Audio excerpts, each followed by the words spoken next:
কি এবার পাহাড়, সমুদ্র না জঙ্গল, ঘোরার মজা দ্বিগুণ হবে যদি থাকে মুখরোচক, আপনাদের সব সময় সফরসঙ্গী।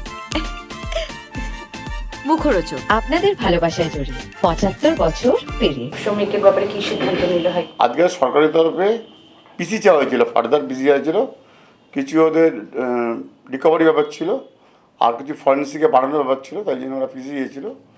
কোর্ট কিন্তু আমরা কোর্টকে বলেছিলাম যে প্রথম থেকে আমরা যা বলেছিলাম যে ছেলেটা মেয়েটা বন্ধুত্ব রিলেশন ছিল। তারপরে কোনো কারণে সেদিন ২ তারিখে ওরা গেছিলো ৫টা নাগাদ মেয়েটা ছেলেটার বাড়িতে, ৩ তারিখে ৫টা নাগাদ বেরিয়ে যায়। তারপরে কোনো কমপ্লেন করেনি, কোথাও যায়নি, থানা যায়নি। ঠিক তার ২৪ ঘন্টা পরে একটা কমপ্লেন এলো, তাতে কোনো ধর্ষণের অ্যালিগেশন ছিল না। তারপরে হঠাৎ সাবসিকুয়েন্টলি অ্যাড হলো 64 বিএনএস, যেটা আমাদের এখন ৩৭৬ আগে ছিল। তারপরে আমরা দেখলাম যে তার একটা শারীরিক পরীক্ষা হয়েছে এবং পুলিশ ফার্দার বিসি দিয়েছিল। কোর্ট কিন্তু সেগুলো দেখেছে না, ওকে জেল কাস্টাডি করেছে টিল 2 মার্চ। কতটা এটা একটা পলিটিক্যাল, প্রথম থেকে একটা পলিটিক্যাল রং লাগানোর চেষ্টা? না, আমি এটা পলিটিক্যাল দেখছি না। একটা ছেলে মেয়ের সম্পর্ক থাকতে পারে, তাদের মধ্যে রিলেশন আবার কাট আপ হতে পারে। সে যেমন স্বামী স্ত্রীতে যেমন বিয়ের পর ডিভোর্স হয়, তেমনি রিলেশনও থাকতে পারে, রিলেশন কেটেও যেতে পারে। সেক্ষেত্রে আমি এর মধ্যে কোনো পলিটিক্স খুঁজে পাচ্ছি না। একটা ফাঁসানোর তত্ত্ব বারবার চলে আসছে। দেখুন, এখন খুব আর্লি স্টেজ অফ ইনভেস্টিগেশন, এক্ষুনি কিছু বলা যাবে না কি বৃত্তান্ত। তবে আমরা প্রাইমারি যা দেখেছি, মেয়েটা সেটার ভিতরে সেরকম অ্যালিগেশন প্রথম এফআইআরে করেনি, কিছু প্রথম রিটিং কমপ্লেন কোনো অ্যালিগেশন সেরকম নেই। সেই অনুযায়ী আমরা বেল পিটিশন করেছিলাম আজকে। যদি আমরা মেয়েটার তথ্যকে প্রথম কমপ্লেনকে যদি সত্যি বলে ধরে নিই, তাহলে ছোটোখাটো একটা মারামারি ঘটনা হতে পারে আর আটকে রাখা ঘটনা হতে পারে, এর বেশি আর কিছু নেই কমপ্লেনে।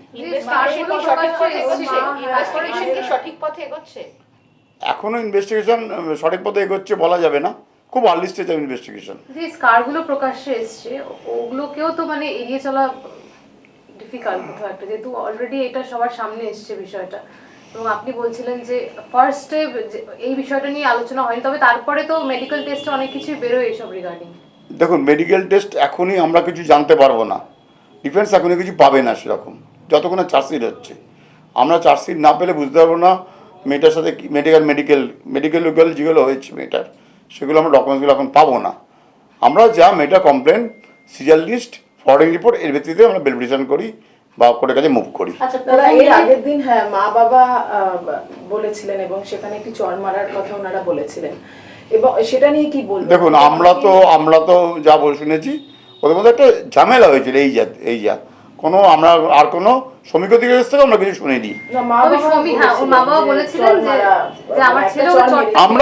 আমরা কথা বলেছি অ্যাকিউজদের সঙ্গে, কিন্তু আমরা অ্যাকিউজদের কাছে এরকম কোনো কিছু পাইনি।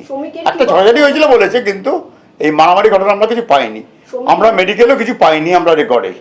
শ্রমিকের কি বক্তব্য সেটা কি কিছুটা বলতে পারবেন? মানে ও যে আজকে ও তো বলতে আমি পুরোপুরি ইনোসেন্ট, আমাদের মধ্যে একটা রিলেশন ছিল, তারপর একটা যে কোনো কারণে রিলেশনটা নষ্ট হয়ে যায়, নষ্ট দিকে গেছিল আর কি।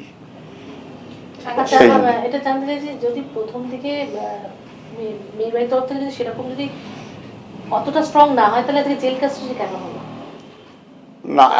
এখন আমি আপনাকে বলি একটা জিনিস, ম্যাজিস্ট্রেটের এখতিয়ার কতটা আছে, ম্যাজিস্ট্রেট কোন ভিউতে জেল কাস্টাডি করলো, এক্ষুনি early stage of investigation, magistrate তাই জন্য হয়তো ভেবেছে এখন জেলে থাকা দরকার আছে for the purpose of investigation.